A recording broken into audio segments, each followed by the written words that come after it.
Hey everyone, this is Derry, and this is the end of the No Regrets series. I hope you enjoyed the series. If you bounced it on this video, please go back and see the 6 regrets. Now, let me conclude what they were. I'm not going to spoil the detail for you here if you haven't watched them yet, but there's a conclusion to all of this.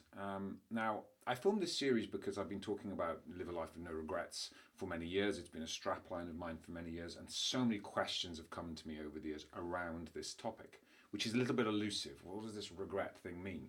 And as you will hopefully understand by now, regret is very different for everybody. So what's my regret is not yours. And this is why I think I don't want to be hacking life, right? And just following what other people say. I think we've got into this culture, we've got into this whole ecosystem where we want quick fixes, we want fast, and we will just follow other people. Um, and that's not life, all right? So we've got to be really careful with this. Um, and so what I wanted to do with this series was just express some of the top regrets, namely the top 6, right? So, and hopefully you start to see that they're different, very different. So if we come from not traveling to, at number 6, right down to not having loved fully and loved properly at number 1, they're very, very different regrets and very, very different forms of life. So what sets this up? What is the thread? Why does this happen? Why do we regret? I think I want to take a quote from Napoleon Hill. I love the older works. I've alluded to them a few times in the series, right? And I love I think the historical works are more pure. But if you look at one of what Napoleon Hill said, this is the guy who wrote Think and Grow Rich, which is one of the all-time classics, and I'm a big fan of his work, right? He said in one of his primary lessons, he said, definiteness of purpose, right?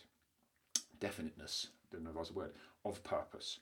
So without a purpose and a plan, people drift aimlessly through life. Think about those words for a minute. Without a purpose and without a plan, people drift aimlessly through life. So what does that mean? It means, well, guess what? I don't think anyone sets themselves up to say, do you know what, I'm just not going to love. I'm not going to love fully. I'm not going to love deeply. I'm not going to dedicate my time to that love over that. I don't think that's what we do. I'm not going to, I intentionally didn't spend time with the friends that I really wanted to spend time with. I really set myself up not to follow the career path that I wanted, not to build that business that I really truly wanted to build. You see, none of this is consciously designed. So when you listen to these regrets sound quite obvious, right, and quite simple, and some of them would have really kicked you in the nuts, I'm sure, because they did me. It's like some of them you'd be fine with, and then others are like, oh, that hurts. That's where I've got to go and do the deep work. But notice none of it was consciously set up. None of you set out to go, I'm going to regret this. Maybe some of you do, right? But that's not the point. So what is the commonality around all the regrets? And more importantly, what do we do about them? Well, there's 2 big things for me, and this is where we're going to transition into the next series. The big one is actually it's about conscious design, right? You don't accidentally create this wonderful life. All of the great people that I've met along the way, all of the great masters, everything I've pulled all of the threads through from Diamond Life Design, which is the architecture we're going to be talking about next, all of that was done consciously, right? So you've got to go, okay, well, if life and living a great life, an epic life in all areas, isn't an accident, then it must be designed. And that's what we're going to be talking about next, which is, I know you didn't set yourself up for regret. I know you didn't consciously choose it.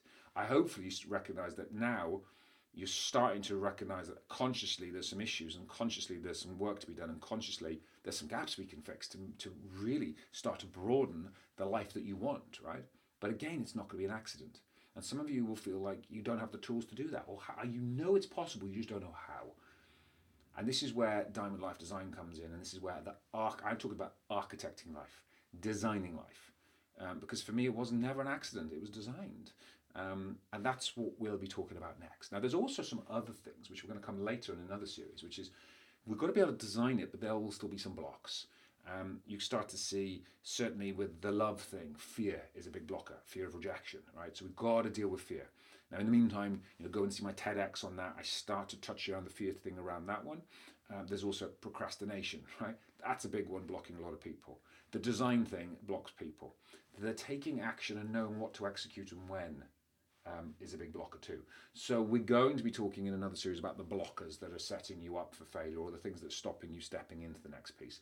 Before we do that, I think we've got to address this design piece, because I believe great lives are architected. I believe great lives are designed. And I don't believe you intentionally set yourself up for regret in certain areas of life. But most of you watching this will have designed your life already in certain areas epically, mostly in business and career, right? And I get that one. And yet we spend the amount of time planning a holiday each year, and we don't actually spend that same amount of time actually planning our lives. And that's what we're going to be dealing with next in the next series. So thank you for joining me on this series.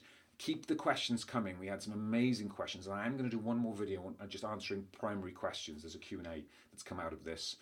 So just keep them coming. I'm going to answer. I'm just going to wait for some more questions to come in, because there's definitely sort of top 4 or 5 theme, and I will address all of those questions in the next video.